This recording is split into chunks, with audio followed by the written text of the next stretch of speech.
ಕೋಲಾರ ನಗರದ ಟಿ ಚೆನ್ನಯ್ಯ ರಂಗಮಂದಿರದಲ್ಲಿ ನೂತನ ಸ್ನೇಹ ಸಾಗರ ಕೋಆಪರೇಟಿವ್ ಸೊಸೈಟಿಯ ಉದ್ಘಾಟನಾ ಸಮಾರಂಭದ ಅಧ್ಯಕ್ಷತೆ ವಹಿಸಿದ ಸಂಸ್ಥಾಪಕ ಕೆಪಿ ಶ್ರೀನಿವಾಸ್ ಕಾರ್ಯಕ್ರಮ ಉದ್ಘಾಟಿಸಿ ಮಾತನಾಡಿದ ಅವರು, ಸೌಹಾರ್ದ ಮತ್ತು ಸಹಕಾರಕ್ಕೆ ಯಾವುದೇ ಜಾತಿ ಧರ್ಮ ಇಲ್ಲ. ಜನರ ಸಹಕಾರ ಇಂದು ಎಲ್ಲಾ ರಂಗಕ್ಕೂ ಅವಶ್ಯಕತೆ ಇದೆ. ಮಹಿಳೆಯರು ಮನೆಯಿಂದ ಹೊರಬಂದು ಕೆಲಸ ನಿರ್ವಹಿಸಬೇಕು, ಆಗ ಮಾತ್ರ ಬೆಳೆಯಲು ಸಾಧ್ಯ. ಅಲ್ಲದೆ ಹೂಡಿಕೆ ಭಾವನೆಯನ್ನ ಮಹಿಳೆಯರಲ್ಲಿ ಹೆಚ್ಚು ಕಾಣುತ್ತೇವೆ. ಮಹಿಳೆಯರಲ್ಲಿ ಮುಂದಾಲೋಚನೆ ವಿಚಾರಗಳು ಹೆಚ್ಚು ಇರುತ್ತವೆ.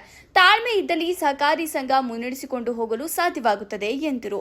ಮೊದಲು ವೆಂಚರ್ ಮಾಡಿರ್ಬೇಕಾದ್ರೆ ನಮಗೆ ನನ್ನ ಟೀಮ್ ಹತ್ರ ಮಾತಾಡಿದಾಗ ಅವ್ರು ಹೇಳಿದ್ದು ಒಂದೇ ಒಂದು ಮಾತು, ಅಣ್ಣ ನಾವು ಬೇರೆಯವ್ರಿಗಿಂತ ತುಂಬ ಕಮ್ಮಿ ಇದರಲ್ಲಿ ಏನೋ ಪ್ರೈಸಲ್ಲಿ ಸೈಟ್ಗಳು ಕೊಡ್ತಾ ಇದ್ದೀವಿ, ಆದರೆ ಪಾಪ ಅವರು ನಮ್ಮ ಹತ್ರ ಸೈಟ್ಗಳು ತೊಗೊಂಡಿದ್ದಾದಮೇಲೆ ಲೋನ್ಗಂತ ಬ್ಯಾಂಕ್ಗಳಿಗೆ ಹೋಗ್ತಾರಣ್ಣ.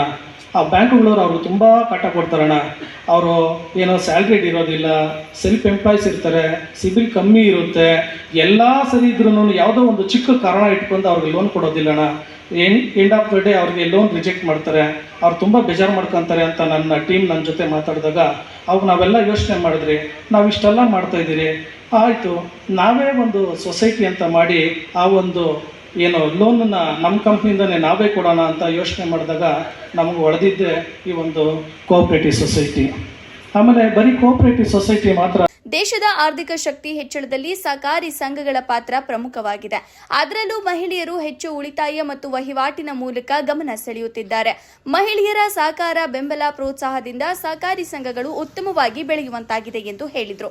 ಈ ಸಂದರ್ಭದಲ್ಲಿ ಸ್ನೇಹ ಸಾಗರ ಕೋಆಪರೇಟಿವ್ ಸೊಸೈಟಿಯ ಸಿಬ್ಬಂದಿಗಳು, ಮಹಿಳಾ ಫಲಾನುಭವಿಗಳು ಹಾಗೂ ಮತ್ತಿತರರು ಹಾಜರಿದ್ದರು. ವರದಿ ಕಿರಣ್ ಕುಮಾರ್, ಕೋಲಾರ. ಹೋಗುತ್ತೆ ಅಂತೇಳಿ ಹಾಗೂ ನೀವೆಲ್ಲ ನನ್ನ ಲೋಗೋನ ನೋಡ್ಬೋದು.